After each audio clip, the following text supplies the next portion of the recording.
다 찾으셨으면 우리 한 절씩 교독하도록 하겠습니다. 여호와께서 모세에게 말씀하여 이르시되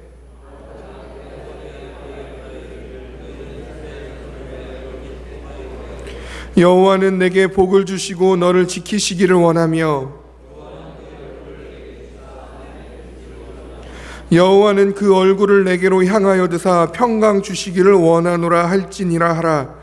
그들은 이같이 내 이름으로 이스라엘 자손에게 축복할지니 내가 그들에게 복을 주리라. 아멘. 우리는 다 이름을 가지고 있죠. 근데 그 이름은 대부분 호칭입니다. 그래서 제 이름은 김종경이죠. 그래서 제 이름을 누군가 부르면 대부분 호칭으로 부르는 거죠. 저기요 라고 얘기하기 좀 그러니까 이름을 많이 부르게 됩니다. 그래서 우리는 아이들이 태어날 때마다 호칭을 지어주는 거죠. 그래서 제 첫째 딸은 예린이고 둘째 딸은 예서고 그들에게 이제 예린이한테 이제 아빠, 엄마, 동생, 자기의 이름을 이해하기 시작했어요. 그래서 이름을 부르기도 하고 그렇게 합니다. 대부분 우리의 이름이란 것은 호칭으로 사용이 됩니다. 그렇지만 어느 때에 간혹 그 이름은 그 이외의 것들을 의미할 때가 있습니다. 예를 들어서 그 사람의 경제력을 나타내기도 하죠. 그래서 가장 쉽게 이건희 이런 얘기 하면은 우린 딱 먼저 뭘 떠올립니까? 돈을 떠올리게 되죠. 그리고 또 어떨 때는 그 사람이 갖고 있는 위치를 보여주기도 합니다. 오바마 하면 우리 머릿속에 당연히 뭐가 떠오릅니까? 대통령, 박근혜 대통령이라는 단어들이 그 사람의 위치가 떠오르게 되어집니다. 혹은 무엇인가를 상징하거나 대표하기도 하죠. 예를 들어서 축구 좋아하시면 손흥민 하면 딱 먼저 떠오르는 건 축구라는 그 이미지죠. 어떠한 이름들은 그것에 대한 상징, 대표, 혹은 어떠한 위치, 혹은 어떠한 경제력, 혹은 어떠한 그 사람이 갖고 있는 그러한 지식이라든가 혹은 그 사람이 갖고 있는 능력 같은 것을 떠올리게 만들어 주기도 합니다. 그리고 오늘 본문에서 반복되어져서 나타나고 있는 이름, 4번에 걸쳐서 소개되어지고 있는 이름이 있는데 그 이름은 바로 여호와라는 하나님의 이름입니다. 그 하나님의 이름이 오늘 읽은 본문 민수기 6장 22절에서 27절 가운데 4번이 반복되어져 있는 것을 우리가 볼 수 있습니다. 그 첫 번째 그 이름이 등장하는 것은 22절 말씀입니다. 우리 한번 22절 말씀을 다시 한번 읽어보겠습니다. 여호와께서 모세에게 말씀하여 이르시되. 되게 이 22절 말씀은 그냥 읽고 넘어가기 쉽습니다. 어떠한 말씀을 묵상했을 때에 하나님이 누구에게 말씀하여 이르시되 이러한 단어들은 그냥 줄거리의 흐름상 어떠한 연결고리의 역할, 어떠한 문단과 문단을 이어주는 그러한 역할로 넘어가기 쉽거나 혹은 하나님이 말씀하셨구나 라고 그냥 그렇게 스쳐 지나가게 됩니다. 그렇지만 이 말씀 또한조차도 우리에게 주어지는 그런 말씀이 있는데 이 22절에 등장하는 여호와께서 모세에게 말씀하여 이르시되 이 등장하는 이름은 2가지입니다. 첫 번째는 여호와고 두 번째는 모세입니다. 여호와와 모세의 그 관계를 살펴볼 때에 22절에서 소개하고 있는 것은 말하는 사람은 여호와고 듣는 사람은 모세라는 사실이죠.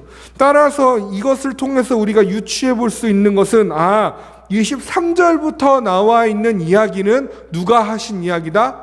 하나님이 한 이야기구나. 하나님의 말씀이구나. 모세가 한 이야기가 아니라 하나님이 하신 이야기구나 라고 이해할 수 있게 되어진다라는 거죠.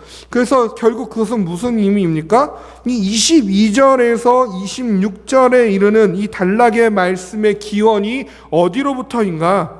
이 말씀의 권위가 누구로부터 주어진 것인가? 그것을 드러내기 위하여 22절에 여호와라는 이름이 말하는 이로써 쓰임 받았다라는 거죠. 그렇게 사용되어졌다라는 것입니다. 여호와께서 모세에게 말씀하였다를 밝힘으로써 아래에 따라올 내용이 모세가 얘기한 것도 아니고 어떠한 설화나 전설처럼 사람들의 입에서 입으로 전해지는 그러한 구문이 아니고 또한 그런 어떤 사람들 사이의 수군거림으로 그 당시에 행행했던 그러한 어떠한 유행어 그러한 단어들이 아니라 하나님으로부터 주어진 것이구나. 하나님의 말씀이구나. 그래서 이 23절부터 26절 이 뒤따라오는 내용은 하나님의 말씀, 그 하나님의 권위를 가지고 있는 그 말씀이구나라는 것을 우리에게 알려준다라는 거죠. 따라서 22절에 이 하나님의 이름 여호와께서 모세에게 말씀하여 이르시되라고 했을 때 이 여호와의 이름은 곧 하나님의 그 권위를 나타냅니다.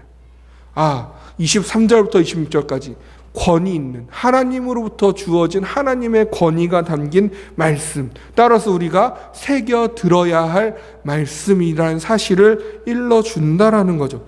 그런데 이 권위가 무엇을 위한 권위인가? 하나님으로부터 시작한 이 말씀의 기원, 그 말씀의 권위가 무엇을 위해 사용되어져야 할 권위인가를 설명하는 것이 23절 말씀입니다. 우리 23절 말씀 한번 읽어보겠습니다.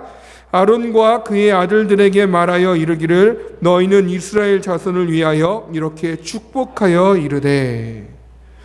결국 하고자 하는 것은 무엇입니까? 하나님께서 여호와께서 모세에게 말씀하여 이르시기를 무엇하게 하려고요? 축복하게 하려고요. 그렇다면 이 23절부터 26절까지 이어지는 말씀의 그 권위는 무엇을 위한 권위입니까? 축복을 하기 위한 권위입니다. 근데 여기서 이야기하고 있는 축복하다라는 단어, 축복하여 이르되라고 했을 때 이 축복하다라는 단어는 미완료형의 형태로 쓰여져 있습니다.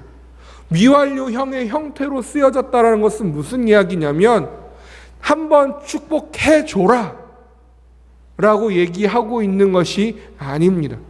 계속해서 반복적으로 끊임없이 지속해서 축복하게 하라는 것입니다.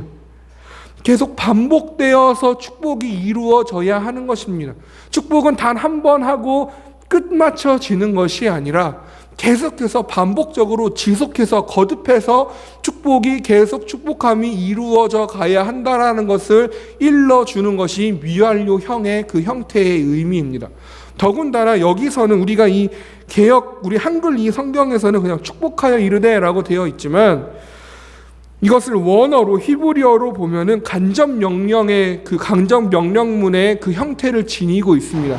그렇다면 이 축복하여 이르되라는 것을 간접 명령으로 표현한다라는 것은 무엇이냐면 너희는 앞으로 계속해서 축복할지어다 라고 하나님께서 명령하신 것입니다. 즉 무엇이냐면 너희들이 이렇게 축복해라 라고 어떤 축복에 대한 사용 설명서를 평서문의 형태로 축복을 하시려거든 이렇게 하십시오 라고 소개해주고 있는 이 단락이 아니고 너희들은 계속해서 반복적으로 축복할 때에 이와 같이 아래의 내용과 같이 축복할지어다 축복해라 라고 하나님께서 명령하고 계시다라는 것입니다. 그러니까 축복은요 명령입니다.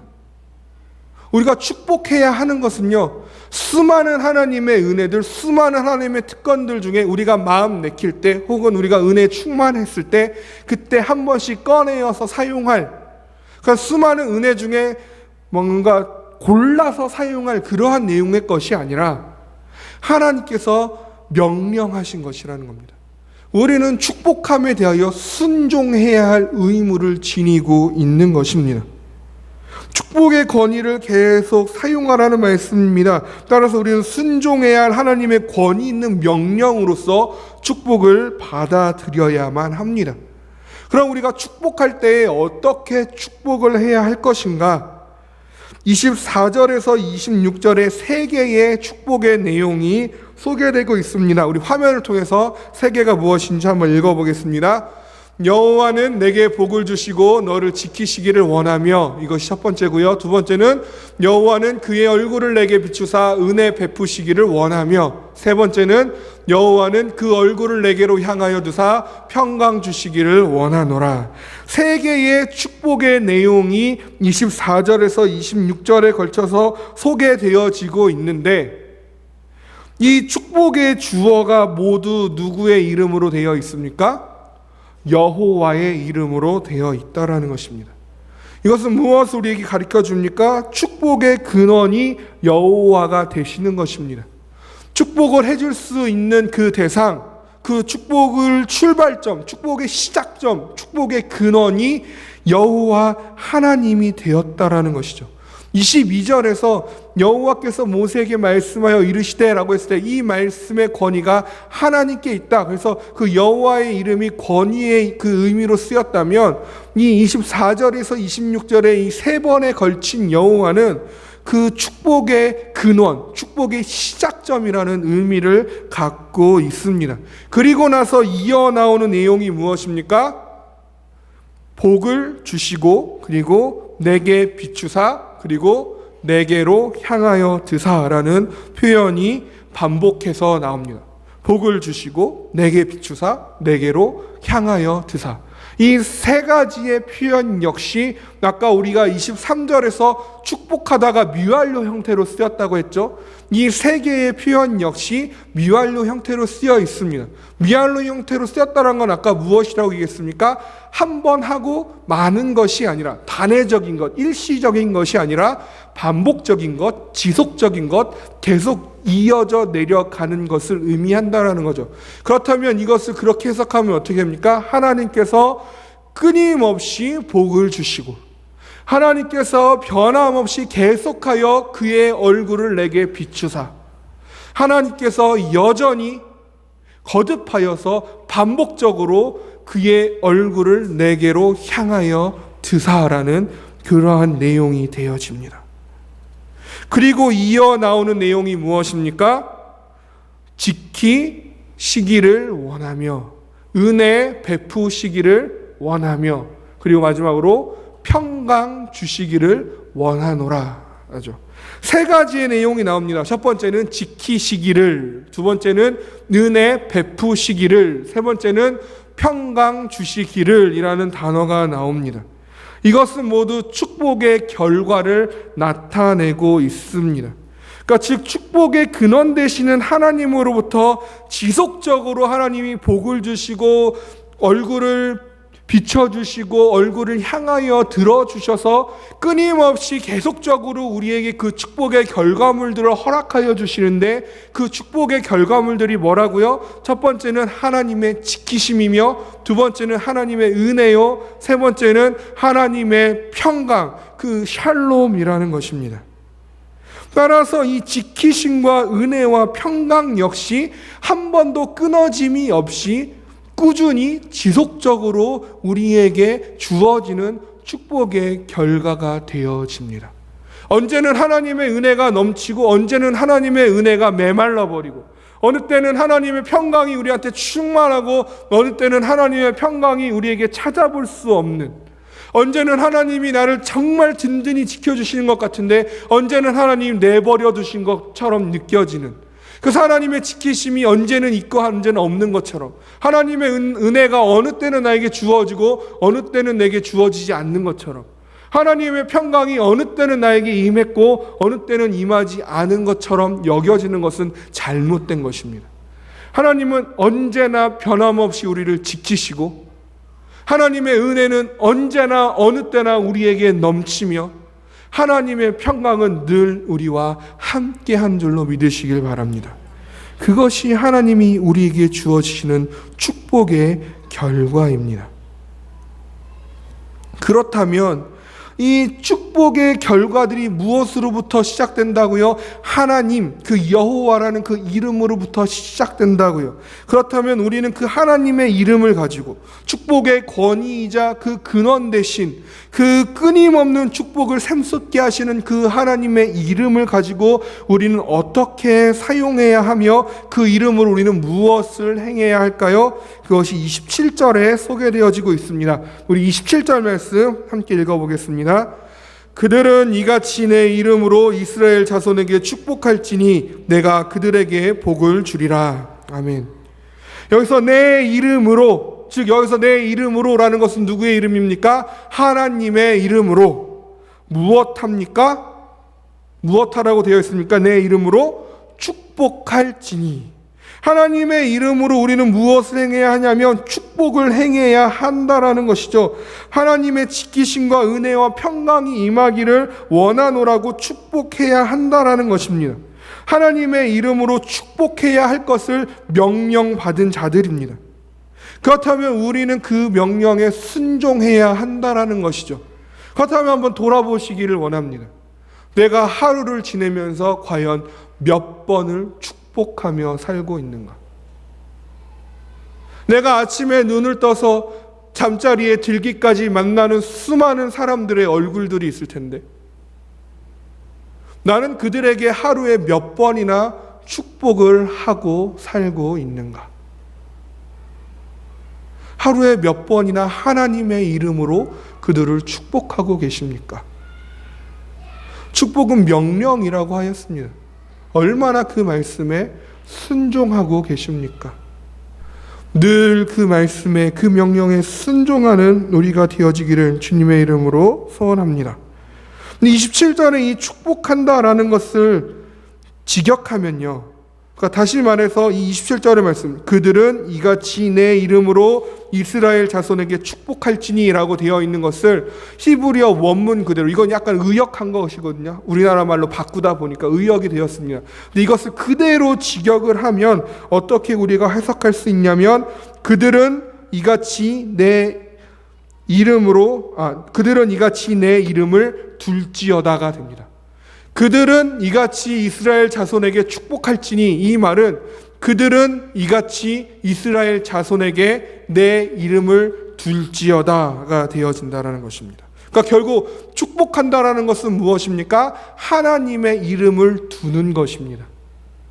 하나님의 이름을 둔다는 것은 무엇이냐면, 누구의 이름을 두다, 누구의 이름을 거기에 두다라는 이 표현은 성경에서 그의 소유가 된다라는 의미를 지니고 있습니다.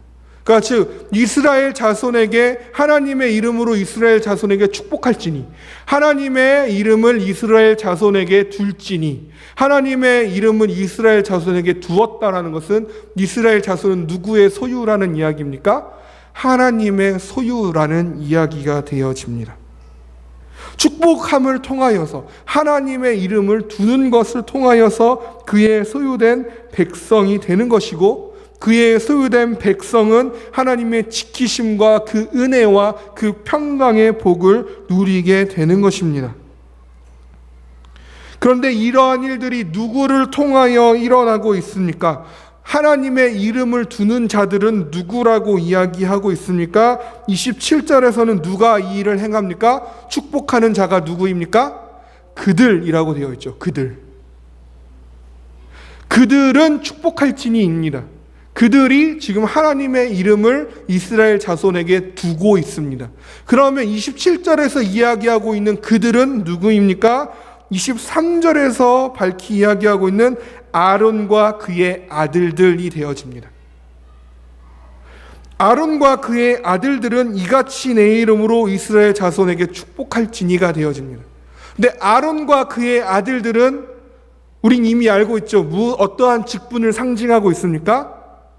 제사장의 직분을 상징하고 있습니다. 아론과 그의 아들들은 곧 제사장을 가리키고 있습니다.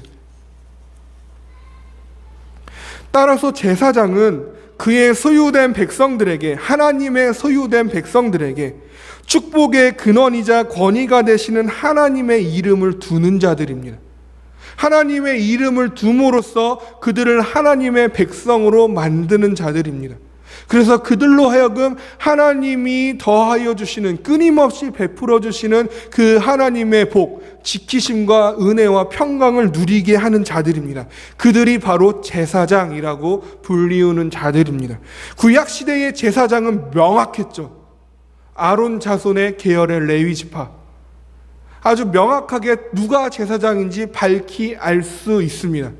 그렇다면 신약시대를 살고 있는, 오늘날을 살고 있는 우리에게 있어서 하나님의 이름을 두는 일, 그 축복하라라는 그 하나님의 명령을 순종해야 하는 것은 누구입니까? 누가 이 시대의 제사장으로서 이 일들을 감당해야 하겠습니까? 베드로전서 2장 5절 말씀과 9절 상반절 말씀을 한번 읽어보도록 하겠습니다. 너희도 산돌같이 신령한 집으로 세워지고 예수 그리스도로 말미암아 하나님이 기쁘게 받으실 신령한 제사를 드릴 거룩한 제사장이 될지니라. 그러나 너희는 택하신 족속이요 왕같은 제사장들이요. 아멘. 5절 말씀 다, 중간에 있는 말씀 다 생략하고요, 앞과 뒤를 읽으면 어떻게 됩니까? 너희도 거룩한 제사장이 될지니라.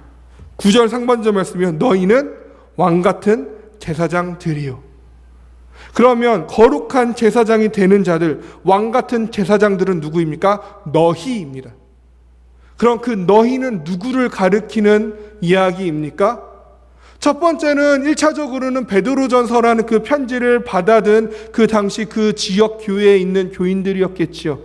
그렇지만 베드로는 거기에서 멈추지 아니하고 이 너희에 대해서 소개하기를 베드로전서 1장 2절에서 우리에게 아주 자세히 풀어서 설명해 주고 있습니다. 우리 1장 2절에 나와 있는 내용을 한번 보겠습니다. 곧 하나님 아버지의 미리 하심을 따라 성령이 거룩하게 하심으로 순종함과 예수 그리스도의 핏부림을 얻기 위하여 택하심을 받은 자들, 이게 너희입니다. 너희는 하나님 아버지의 미리 하심을 따라 성령이 거룩하게 하심으로 순종함과 예수 그리스도의 핏부림을 얻기 위하여 택하심을 받은 자들, 미리 아시고 택하신 자들, 그리하여서 예수 그리스도의 십자가의 죽음과 부활의 말씀에 순종함으로 거룩하게 하신 자들, 그들을 두 글자로 성도라고 하며 그들을 크리스천, 그리스도인이라고 합니다.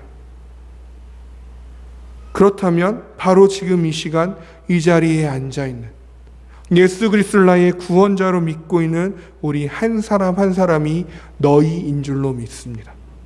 하나님이 미리 하시고 택하신 자들, 왕같은 제사장, 거룩한 제사장, 그것이 바로 우리 한 명 한 명이라는 사실입니다. 그렇다면 우리가 그 제사장들로서 해야 할 일은 무엇입니까? 이스라엘 자손에게 하나님의 이름을 두는 것입니다. 하나님의 소유된 백성이 되게 하는 것입니다. 하나님의 그 축복을 선포해 주는 것입니다. 그 하나님의 마음을 알려주는 것입니다. 그것이 우리가 해야 할 일입니다. 우리는 하나님의 이름을 두는 자들입니다. 다른 말로 하나님의 권위로 복의 근원 되신 하나님의 이름으로 축복해야 하는 자들이라는 것입니다. 축복하십시오.